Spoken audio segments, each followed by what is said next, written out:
Kantianism. We begin this lecture by looking at three approaches to normative ethics. We begin by thinking about deontology, which is our moral obligations either from an internal or an external source. Internal sources could be one's own perception of rules, ways that the universe function, personal values, and external forces could be things like religious laws or cultural values. The word deontology, deon means obligation, duty, and logos means a speech, account, story, or the meaning of something. So if you put them together when we approach moral issues, the focus is on what one's obligation or duty is, and what these factors make one do in ethical situations. Kant's philosophy was deontological for several reasons. First, Kant argued that to act in the moral right way, people must act from a point of duty, or deon. And second, Kant argued that it was not the consequences of actions that made them right or wrong, but the motives of the person who carries out the action. Consequences is an important topic because it focuses on teleology, which is we looking at moral issues in terms of their consequence or their outcome. So teleology and deontology are actually two sides of the opposite sides of the coin. The third general moral approach is virtue ethics, which asks a slightly different question. Virtue ethics emphasizes virtues of mind and character, which looks at what type of person you need to be in order to make moral decisions. Deontology and teleology asks the question of how do we make these decisions and what are the factors that influence it. So we begin by looking at one of the major philosophers of deontological thought, Immanuel Kant. As I said, Kant argued that to act in the morally right way, people must make these actions based on some sort of duty or pre-existing idea of what they're going to do. Kant argued that it was not the consequence of action, once again teleology, that made the decision right or wrong, but rather the motives in carrying out the act.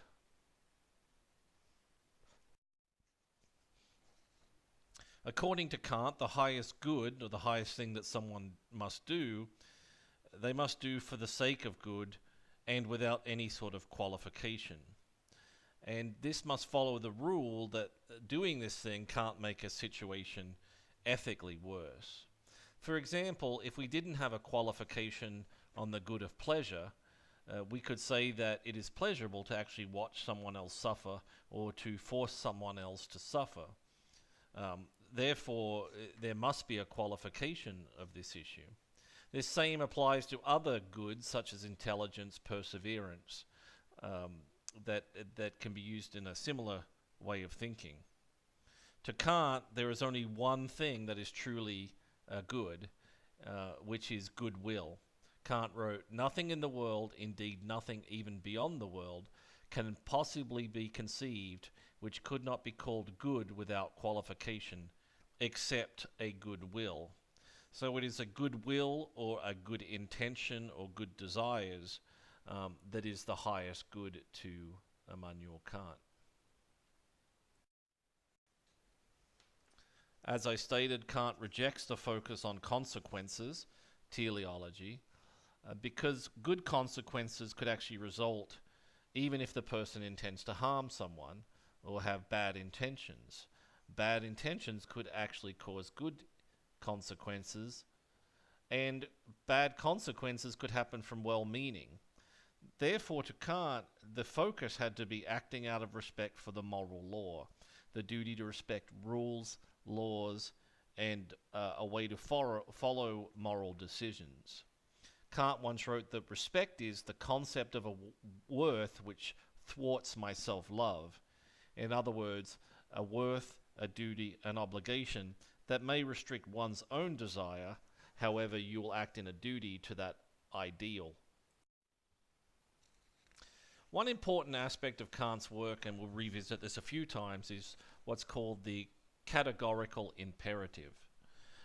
This is a maxim or a way to follow moral decisions based in 3 steps. Kant said, act only according to that maxim by which you can also will that it would be to become a universal law. In other words, a maxim that whatever decision you make and action you choose to make, if you believe it's moral, it would apply universally in all settings if other people were to do the same thing. 2, act in such a way that you will always treat humanity, whether in your own person or in the person of another, never simply as a means, but always at the same time as an ends. So in other words, do not treat people as a way to just get to a certain point, treat people with respect, and as not as a means to an ends.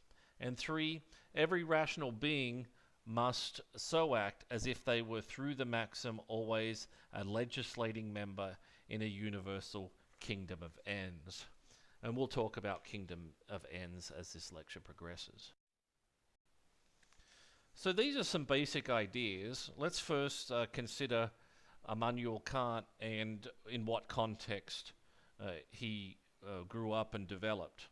Kant was born on April 22nd in 1724 in Königsberg, Prussia, which is now in Russia. He seemed to be a solid, though not spectacular student, but he was hardworking. He was born into a German family, a Russian/German family of Lutheran Protestant faith, a family that put emphasis on religious devotion, humility, and the literal interpretation of the Bible. He focused on Latin and religious instruction over issues such as mathematics and science, and he maintained a belief in Christianity. However, there's some discussion about exactly how he would frame theism and the role of God in his work. There's a number of common myths about Kant as a person. For example, one of the quotes is that the neighbors could set their clocks to his daily walks because he would do it, the walks at exactly the same time. And other discussions are that he never actually traveled outside of his town, although this is not necessarily true. There's several myths about his life.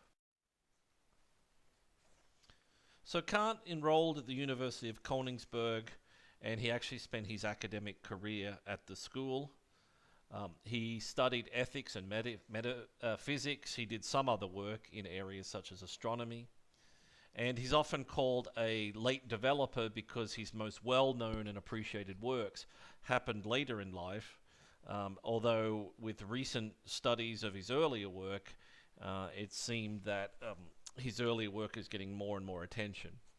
He seemed to be a very isolated person. At times he would tell the friends that he did have that he was more than content to spend time by himself.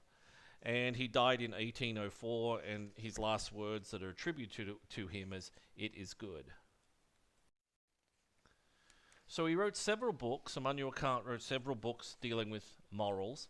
Perhaps the most well-known was Groundwork of the Metaphysic of Morals in 1785. This was a groundbreaking approach to the rightness of an action, and the focus was the determination by the character of the principle rather than the outcome. This was a very important development in that Kant was advocating for a theory in which there was a single moral obligation. This he called the categorical imperative, and this concept was derived from the essence of duty. Kant defines the demands of the moral law as categorical imperatives. And these are principles that are intrinsically valid, and they are good in of and by themselves. To Kant, categorical imperatives were moral laws that must be obeyed by everyone in all situations and all circumstances. It's also a test. The categorical imperatives is a test against which moral statements or desires can be compared and assessed. To Kant, this meant that humans, being rational beings, could pursue certain ends using the appropriate means. You'll hear these terms a lot with Kant, ends and means.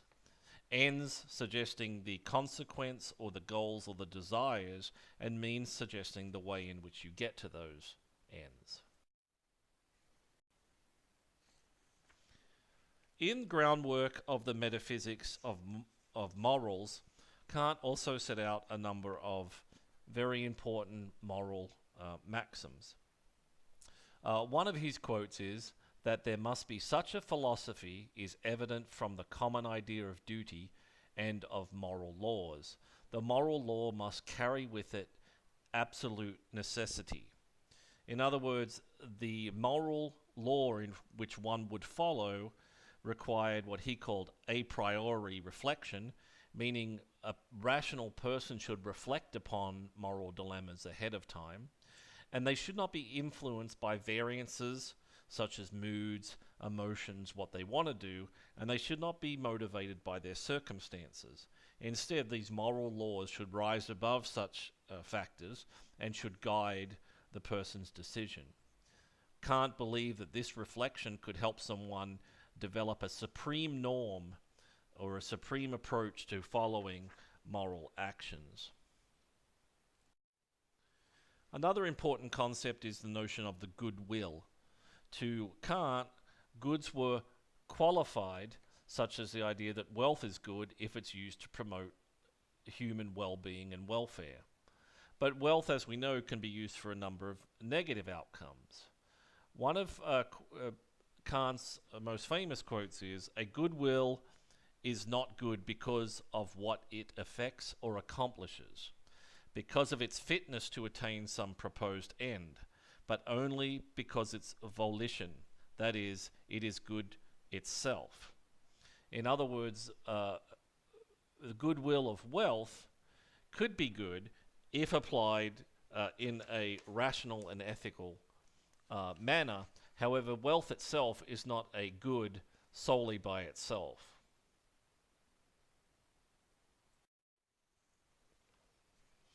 In groundwork of the metaphysic of morals, Kant outlines three propositions that focus on this issue of dion or duty or obligations. And these three propositions are: A, the case in which a person clearly acts contrary to duty; B, the case in which a person's actions coincide with duty but are not motivated by duty; and C, the case in which a person's action coincide with duty because he or she is motivated by duty.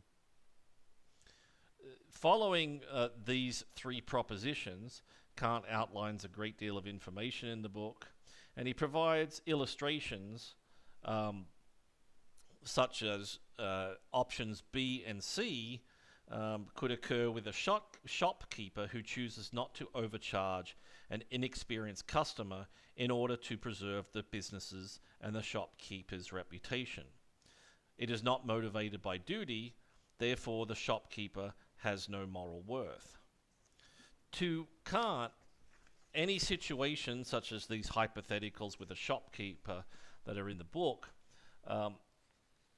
eventually drill down to the idea that the moral worth of an act cannot depend on the consequences, intended or real, hypothetical or not, but the principle upon which the person acts.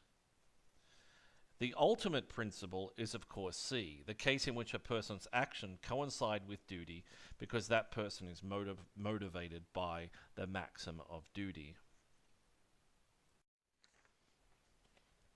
Returning to the issue of the categorical imperative, Kant states all of our actions, whether motivated by inclination or morality, must follow some type of law.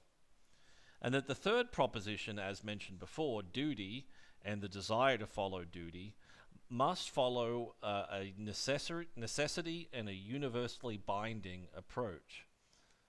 The law must, in other words, be universal.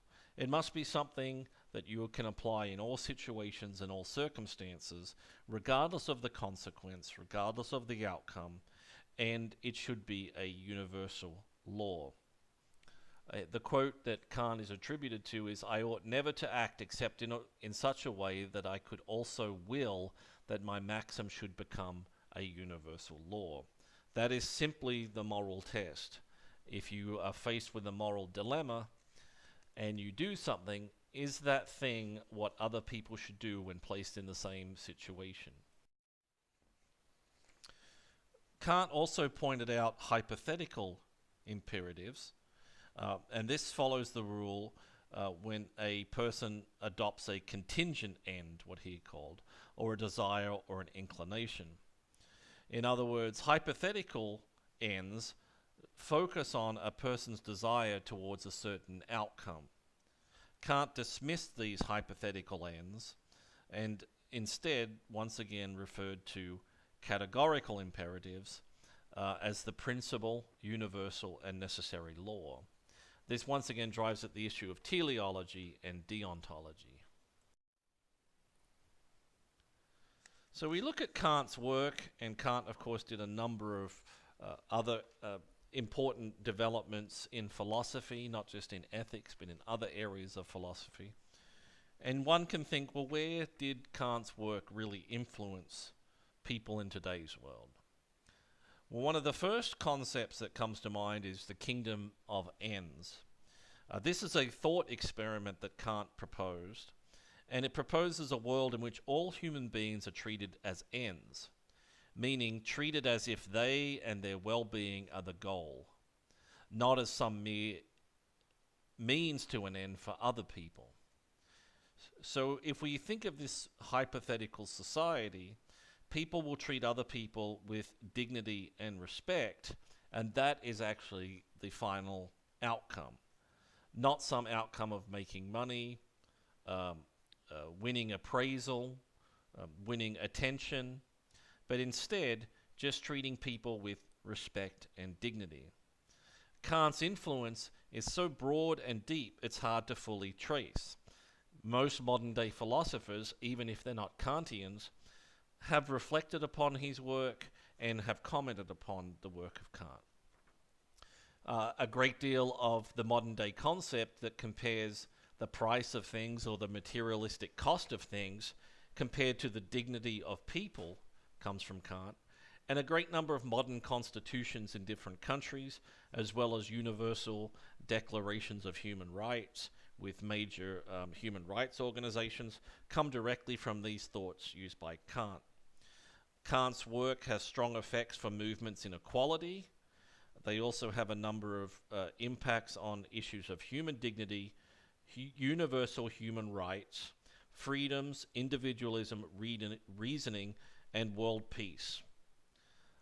They have a profound influence on issues of treating people with fairness and equality, with legal systems and government.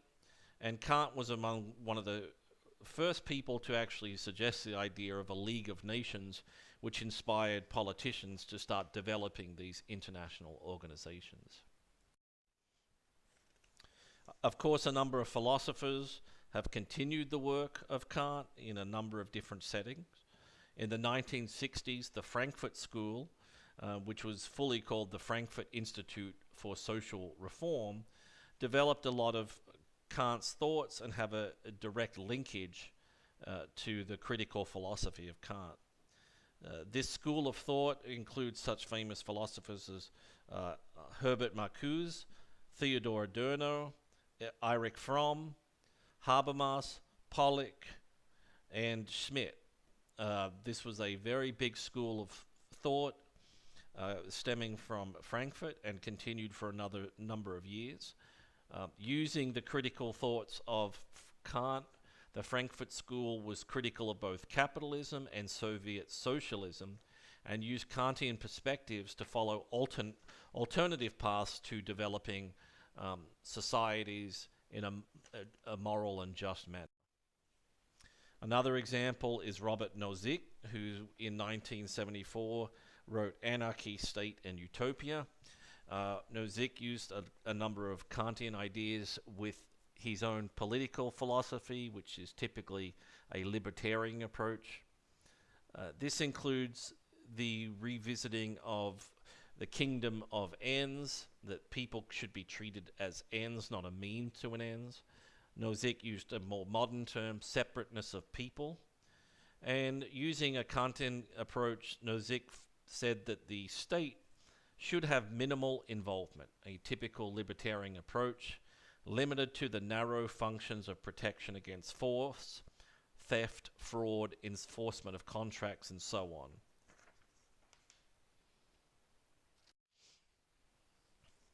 One of the most direct and user-friendly approaches to thinking about Kant's work and deontology in total actually stemmed from Kohlberg's work in psychology. Kohlberg followed Kant's work and believed that moral laws could be universal, categorical imperatives, that they could represent in very formal structures that could actually be measured, and they could be applied to real-world social dilemmas. Kohlberg did a number of empirical studies using a Kantian perspective.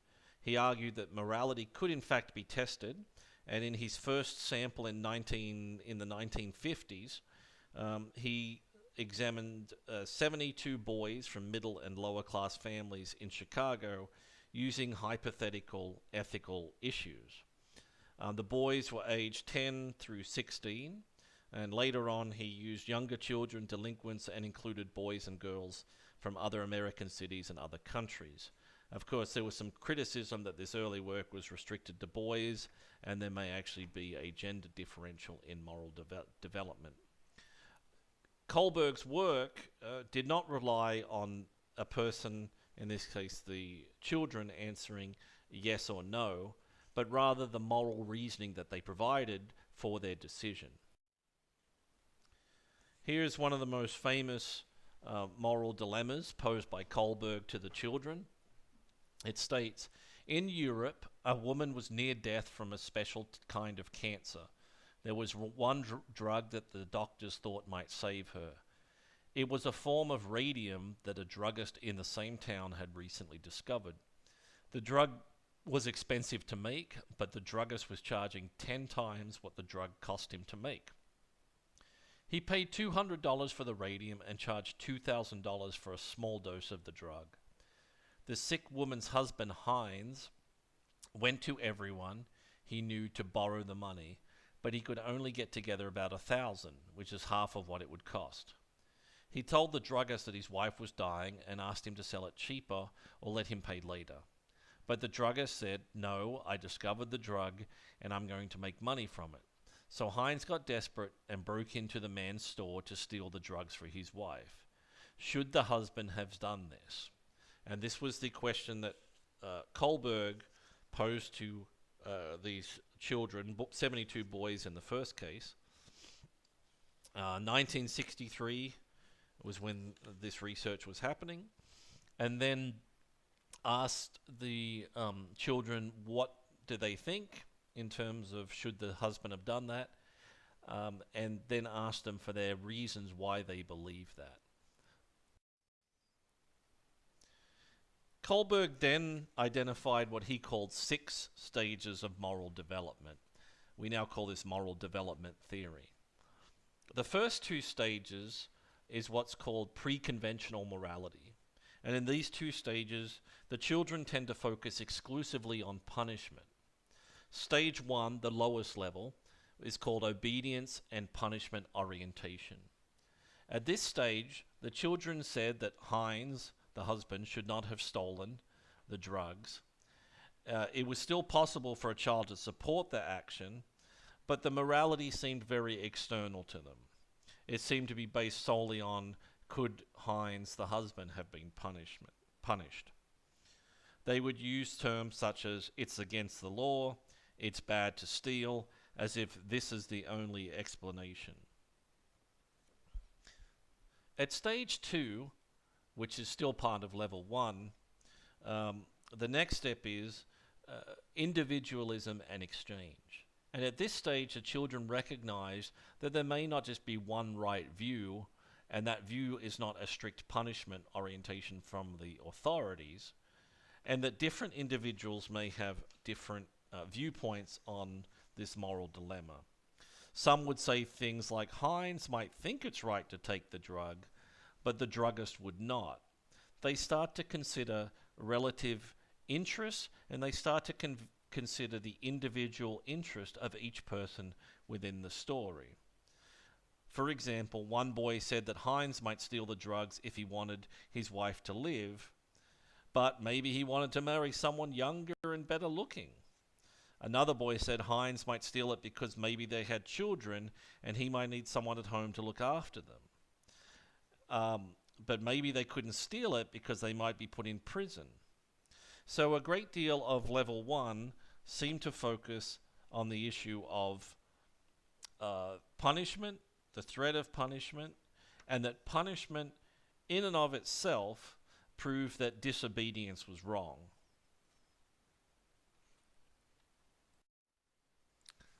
For children who moved up the development of morals, according to Kohlberg, they would reach the next two stages, which he called conventional morality. Here there was a concern for good motives. As you can see, we start to hit the Kantian idea of the categorical imperative, or what is the duty, what is the motivation, and what are the obligations of the individual. At stage 3, Kohlberg called this the stage of good interpersonal relationships. Children are often entering their teens at this age. They're a little bit older. They see morality more than a simple factor of deals and punishment. They believe that people should live up to the expectations of the family and community and behave in a good way. Good behavior focuses on issue of good motives, once again Kant, and interpersonal feelings like love, empathy, trust, and concern for others. Some of the comments that Kohlberg found here was, it was right for Heinz to steal the drugs because he was a good man for wanting to save her, or Heinz's intentions were good, that of saving the life of someone he loves. Even if they assumed that Heinz didn't love his wife, they would often say that he would steal the drugs because, quote, I don't think any husband would sit back and watch his wife die. They would also start to, at this stage, at stage 3, start to interpret that if Heinz's motives were good, then perhaps the druggist's motives were bad. They would say the druggist was selfish, greedy, only interested in themselves, and that the druggists themselves should be the ones that would be put in jail because they were threatening the health and well-being of the wife. In general, this featured a conventional morality because in this group it assumed that the attitude would be shared by the community.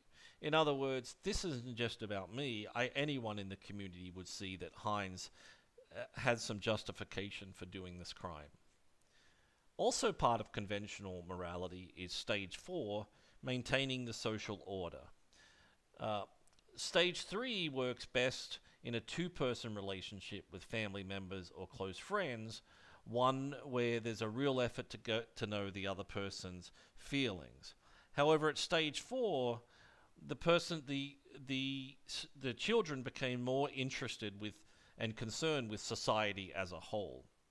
The emphasis is on obeying the laws, respecting authority, and performing one's duties so that the social order is maintained.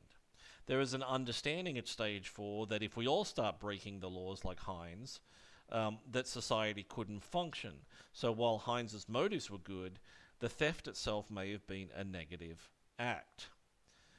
Stage 4, the children started making moral decisions from the perspective of society as a whole and as their role in a society that extended beyond just part of their family and a simple punishment orientation. For example, at stage 1, children would say it's wrong to steal, it's against the law. At stage 4, they would start to have a conception about the functions of laws for society as a whole. The final level, level 3, is what Kohlberg called post-conventional morality. And there's once again two stages at this level. Stage 5 is what Kohlberg called the social contract and individual rights. At this point, it moves beyond social functioning, the stage 4 issue, and it identifies that dictatorships or totalitarian societies may be well organized, but they may not be moral. Stage 5 becomes a bit more abstract as the children begin to ask what makes for a good society. They, they entertain Heinz's actions within a theoretical way, looking back from their own society, looking at the rights and values that a society should uphold. In this case, at stage 5, a number of the students started talking about basic rights, liberty, and life that should be protected. They also started talking about democratic processes for changing unfair laws about the drugs and for improving society.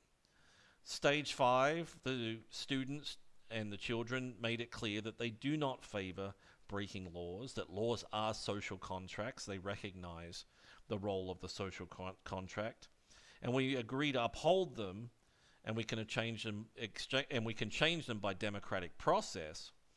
However, they also balance the social contract with individual rights and the right of the wife to live, which is a moral right. At stage 5, the children started to defend the theft in strong language. Example, it is the husband's duty to save his wife. The fact that her life is in danger goes against and should be above every other standard you use to judge this action.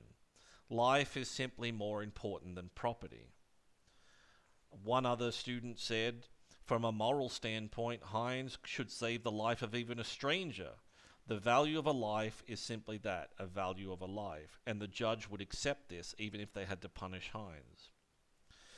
At stage 5, the children started to see the conflict between moral and legal standpoints.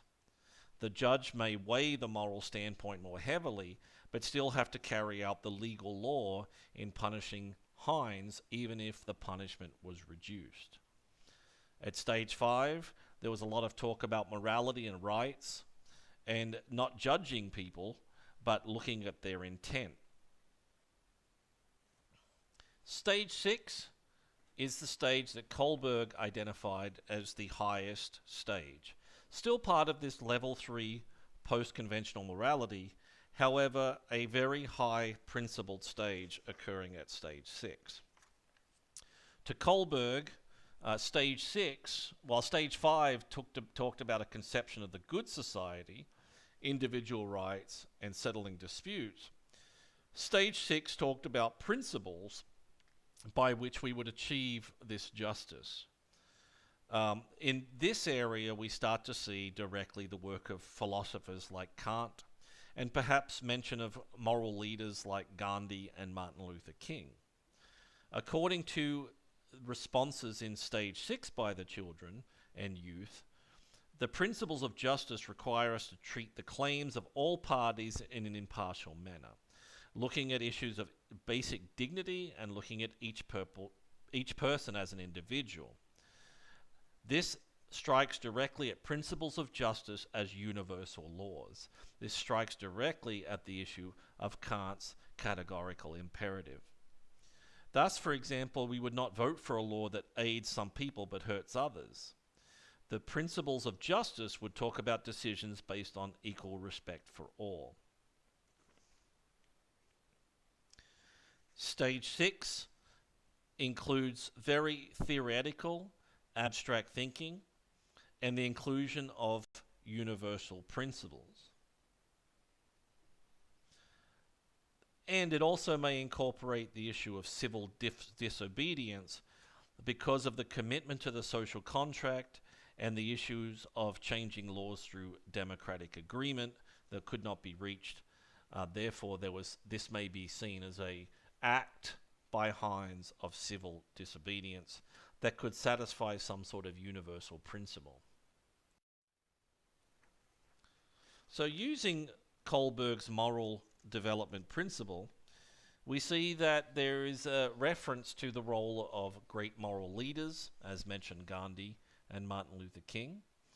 There is a reference to Kant's approach in which ethics and duty should be looked at in an impartial manner, that people should be treated with dignity and as individuals, but that there should be some guiding force to making moral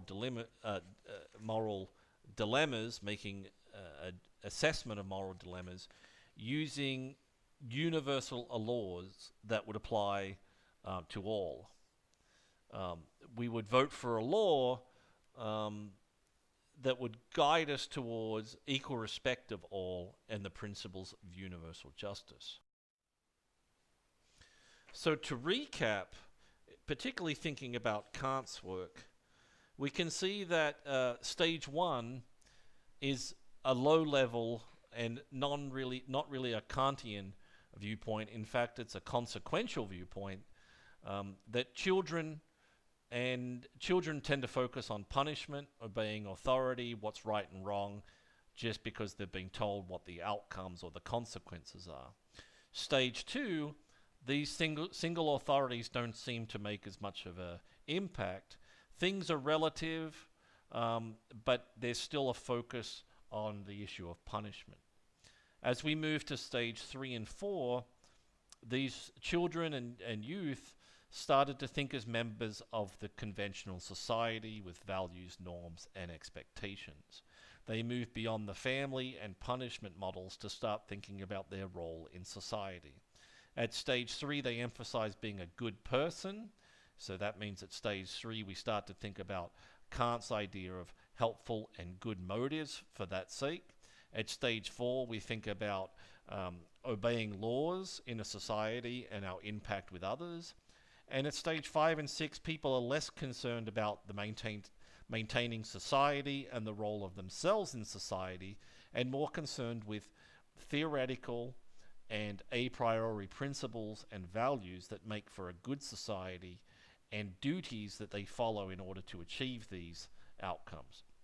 At stage 5, the children express basic rights in the democratic process that give everyone a say. And finally, the highest level, stage 6, they define the principles by which agreement will be most just.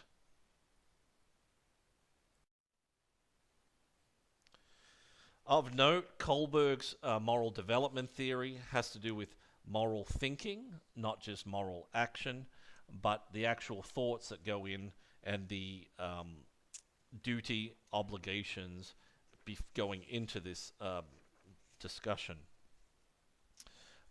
People can talk at higher levels, however, as we know, they may not behave accordingly. So there may not actually be a perfect correlation between these moral judgments and the action, but Kohlberg believes that there should be some type of relationship, and he believed that in general, moral behavior becomes much more consistent, predictable, and responsible as we go up to the higher stages, because the stages themselves are actually using a more stable and generalized and focused standard. That is, as the stages themselves move to more Kantian ideas of the categorical imperative and away from basic issues of punishment, these moral ways of doing things actually become more efficient, and they become more predictable and consistent, as opposed to capricious ways of responding to moral dilemmas. To Kohlberg and to Kant, the best possible society would contain individuals who not only understood the need for social order, something we see about stage 6, but also entertained universal principles such as justice and liberty. Once again, we see that issue of universality or universal principles, a Kantian viewpoint. So what are the strengths of a Kantian ethic, following on the work of Kant, Kohlberg, and his influence on other philosophers? Well, there's several. Kant's influence is so broad and deep that it's actually difficult to see his impact on philosophy. But we know that this approach to understanding morality is very straightforward, based on reason, and is accessible. Kohlberg used a Kantian approach for children as young as 10, and they had a response to these moral dilemmas And it was measurable, it was observable, and it made sense. That makes it a very approachable and easy to understand theory. Another strength is that duty is actually part of the human experience. In our daily lives, we often do things out of a duty obligation, things that we may not want to do, but we know is the right thing. Um, as a result, it makes it easy to understand duty. Another strength is morality may not depend on motives, consequences, or law. It depends on what the duty that one has. So motives change by context or the outcomes or some pre-existing religious law. In fact, it may actually have something to do with duty, and that duty can be developed. Another strength is the categorical imperatives tells us exactly what is right and wrong. It gives us a very clear case of a moral approach. When dealing with a moral issue, the question you could ask yourself is, would what I'm going to do apply to all people in all situations, in all countries, in all contexts? It gives you a very simple response of yes or no. Another strength is it aims to treat everyone fairly and justly, so it addresses the utilitarian approach that the will of the many can override the will of the few. Instead, it is not the will of the many, but it is an individual decision towards morality. What are some of the weaknesses? Well, the universally principle could actually be twisted to use to justify anything. There's a number of ways that somebody could say, could this principle be used anywhere, anytime, any place? And you could say, oh yeah, and then rationalize any sort of behavior. Two, people rarely act purely out of duty, as they always have some expectation of what they'll get in return. In other words, it's a focus of humans to think about what outcomes will happen as part of our behaviors, and it's almost impossible to remove the role of the outcome or the consequence from our behavior and our calculation of moral behavior. Another weakness is people are different and don't necessarily have the same sense of goodwill. And another weakness is not everyone is capable of making rational moral decisions, yet the theory itself, Kant's theory, believes that everyone, as humans, can make rational moral decisions. If you're severely mentally ill, severely mentally retarded, a baby, you're not actually capable of making rational moral decisions in all cases. If you're under the heavy influence of drugs, you may not be capable of making a rational moral decision. And once again, the consequence of the action, which goes back to the differences between deontology and teleontology, seem to always be part of the human condition. It's almost evolutionary theory that humans weigh consequences of their actions. So to remove consideration of consequences and focus exclusively on duty seems a little bit unrealistic. I'll leave you with one of the many memes on the internet. Immanuel Kant, well, at least I Immanuel tried. That's a terrible joke, but it makes me laugh.